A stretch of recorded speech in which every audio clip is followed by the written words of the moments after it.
Hi, welcome to First Things First. This is the show where you learn how to build a thriving nonprofit and live inspired. And today, I want to talk with you about how to build a profile, a fundraising profile of your board members.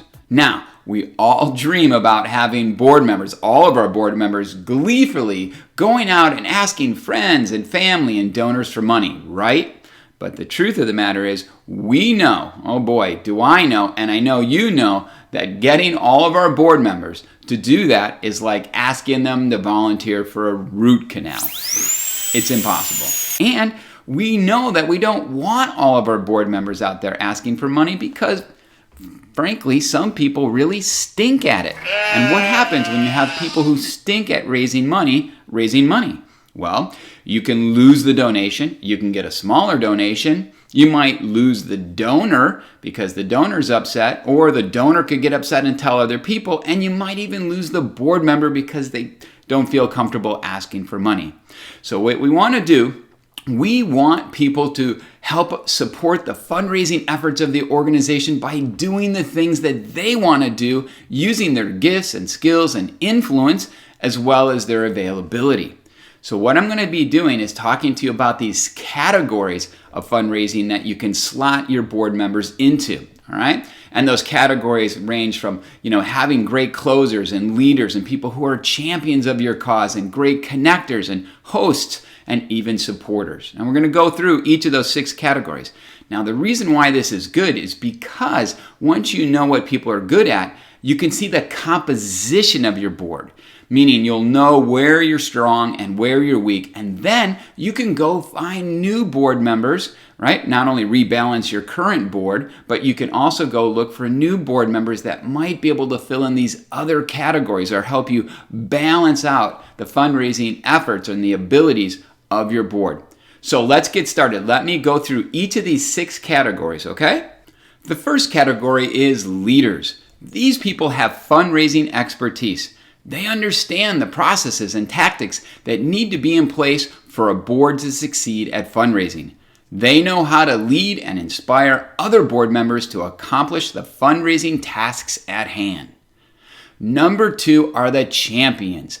These are the people who are enthusiastic ambassadors. They love the stage and enjoy telling compelling stories to get people excited and engaged about the great work you're doing in the community and to get people involved. Use these folks to speak at public venues, civic functions, or at corporate functions to spread the great news of all the wonderful work you're doing in the community. Number 3 are the connectors. These people know people. They have valuable networks of friends and business associates. If they don't have a direct connection to a person you'd like to reach, they're only one phone call away from someone who does.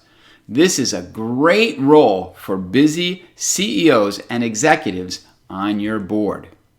Number 4 are the hosts. These are people that love to host parties and small events, or at least help organize them. They have the gift of hospitality. They love to decorate, cook, and mingle. They enjoy managing the details of events to make them memorable. Boutique events, also known as salon events, are a great way to engage major donors in the work you're doing. Give your hosts the reins they need to organize a memorable and profitable event. Number 5 are the closers. These people are willing to ask people for anything, money, in-kind gifts, and probably just as important as money is asking for favors. Closers are confident, likable, engaging, and interesting people. They know how to craft an ask that inspires donors to joyfully say yes. They understand donor stewardship is the key to long-term fundraising success, and they're good at it.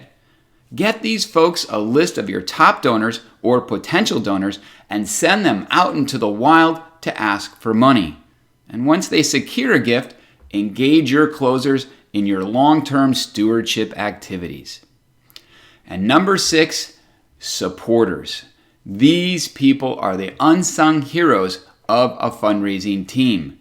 They provide crucial back office support that keeps the entire fundraising process flowing smoothly. marketing, follow-up, event planning, phone calls, and administrative duties. They are willing to roll up their sleeves and do the tedious work few people ever see, such as cleaning up after an event, licking envelopes, and updating donor profiles in a donor database. Now, to put this exercise into place is really simple. All you need to do at your next board meeting is bring a Post-it pad or even on a whiteboard, and you're just going to create a big grid. And across the top, you'll put each of the set categories, right? Those will be columns. And then leave enough room on the row side for each of your board members. And then you'll go through the 6 categories, which I'll explain in a minute how you do that. But then you'll have them come up, and then they get to choose 3 categories only, and they rank them from 1 to 3 in terms of their interest and ability that they want to contribute to your fundraising efforts. So for example, let's say you have a board member named Kim, and she has this amazing contact list, and she feels that can be her biggest contribution is making connections, right? So she would put a 1 under the connector category. Then let's say she loves to host parties, and she would like to host a party, and she's excited about it. So she might put 2 under host. And then she says, well, I have extra time on the weekends, and I would love to support the fundraising efforts just to do anything in the back office. And she would put a 3 in the supporter category. It's that simple. So all the board members would go through this process, but what you see in the end, when the grid is completed, you see where you're strong and you're weak. And you might have, what usually happens anyway, is you'll have a lot of people who say they're champions or even connectors, but you're not going to probably have a lot of people who chose closers.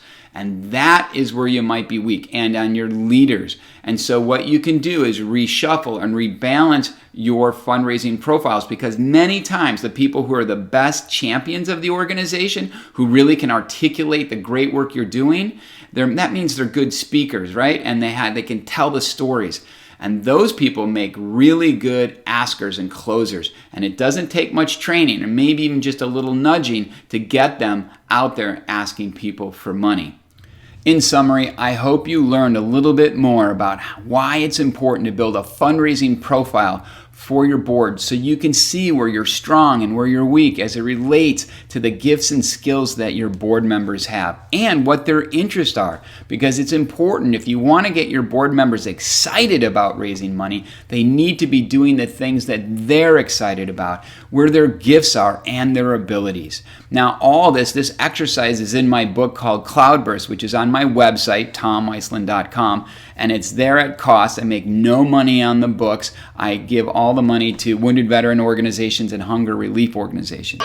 And better yet, next week, what I'm going to do is take all this to the next level, because I'm going to talk to you about how to build a board member engagement form as it relates to fundraising. Meaning, what are the important tasks that you can put together in a worksheet that the board members can sign up for to take your fundraising to the next level. Again, using their gifts and skills and their abilities and their interests and their time availability to support the fundraising efforts of your organization.